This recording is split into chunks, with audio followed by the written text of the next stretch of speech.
Stéphanie Rivoal, bonjour. Bonjour. Pour ce futur sommet, vous avez choisi le thème de la ville durable. Mais qu'est-ce qu'un sommet peut changer dans la vie quotidienne des habitants des grandes villes africaines? Alors déjà, avec un peu d'humilité, je dirais que c'est le président de la République qui a choisi le thème de la ville durable dans son discours de Ouagadougou de 2017. Je pense qu'un sommet qui va parler des solutions pour rendre les villes en France et en Afrique plus durables est particulièrement pertinent pour les citadins en France et en Afrique. Les sujets qu'on va aborder sont ceux de la vie de tous les jours. L'accès au logement, la mobilité, aux services essentiels, mais aussi à l'éducation, à l'emploi, à la sécurité, la présence du digital partout et notamment en Afrique. Donc je pense que c'est un thème qui touche particulièrement la vie des gens. La plus-value du sommet, ce sera ce que vous appelez la cité des solutions, c'est-à-dire un grand salon du business avec la présence de quelques 1000 entrepreneurs africains. Est-ce que c'est pour reconquérir toutes les parts de marché que la France a perdues, notamment au profit de la Chine? Pourquoi pas? On a cette ambition de venir rester un partenaire stratégique pertinent pour les Africains dans le domaine économique. On voit bien des nouveaux acteurs, les Chinois, mais aussi les Turcs, les Indiens. Il y a beaucoup aussi de pays africains, que ce soit le Maroc, l'Algérie, le Nigeria, l'Afrique du Sud. Donc c'est un marché compétitif. Il faut qu'on puisse soutenir les sociétés françaises, mais avec notre méthode. Une méthode avec un volet d'accompagnement de formation, un accent mis sur l'emploi local et évidemment des emplois qu'on espère durables, verts, d'où ce thème de la ville durable. Les métiers de la ville durable,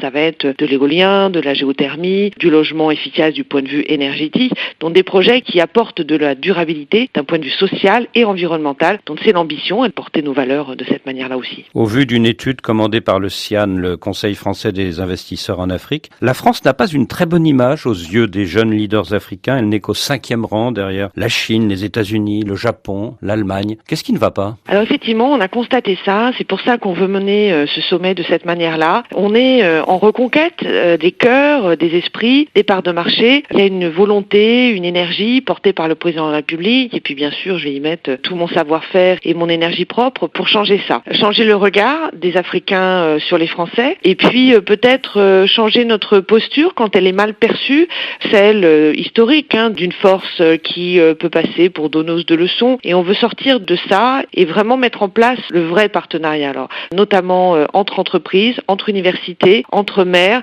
Et c'est pour ça que ce sommet sur les villes durables va vraiment s'attaquer à tous ces échelons. Ce 28e sommet sera marqué aussi par des rendez-vous culturels et sportifs. Il y aura un match de foot entre champions africains et français. Mais au-delà de ces innovations, Stéphanie Rivoal, est-ce que la politique d'Emmanuel Macron n'est pas dans la continuité de celle de François Hollande? En février dernier, des avions français ont bombardé une colonne rebelle à la demande du président tchadien, Idriss Déby. Alors la continuité au niveau de la politique internationale, c'est tout de même une bonne chose de ne pas changer de relation avec les pays étrangers au rythme des présidents. Donc cette continuité de nos amitiés proches, de notre soutien indéfectible à certains pays africains depuis des décennies, notamment sur le plan militaire, bien évidemment, c'est une relation qui restera très longtemps. Donc nous sommes ce type d'amis-là, de pays proches, avec des relations très intimes avec certains pays, bien sûr. Donc cette ambition, cet état d'esprit reste le même. Maintenant, la nouveauté, notamment dans ce sommet, c'est de sortir de ces thèmes de crise, de sécurité, de lutte contre le terrorisme, que nous poursuivons ensemble, bien évidemment, mais de parler aussi d'autre chose, de la force vive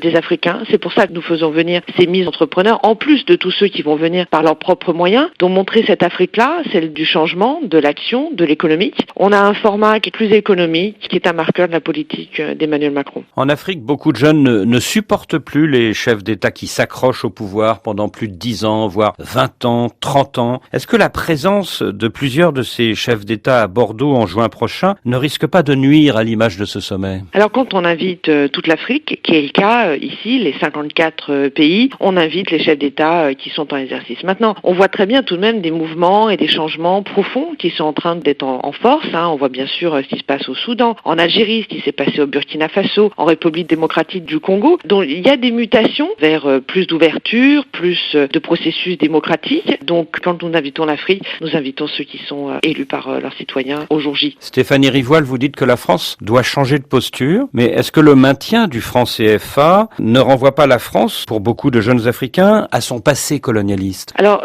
c'est pas du tout mon domaine d'expertise, mais si j'ai bien suivi, les pays africains ont décidé de créer cette monnaie, l'éco, qui a vocation à remplacer le franc CFA. Donc c'est une affaire africaine de savoir quelle monnaie ils veulent utiliser, de quelle manière, où se situeront les banques centrales. Et je pense qu'il y a quelque chose qui est en marche. Donc ça, c'est aux Africains de décider du processus de remplacement de cette monnaie. C'est aux Africains et peut-être aussi aux Français. Il reste 9 mois avant ce 28e sommet. Est-ce qu'on peut s'attendre d'ici là à une initiative de la part de Paris sur le franc CFA? Alors vraiment, comme je vous disais, pas du tout mon domaine d'expertise. Je sais juste que le président a salué cette volonté de créer l'écho, dont je pense qu'on est dans une politique d'accompagnement. La future monnaie ouest-africaine. Voilà. Stéphanie Rivoal, merci.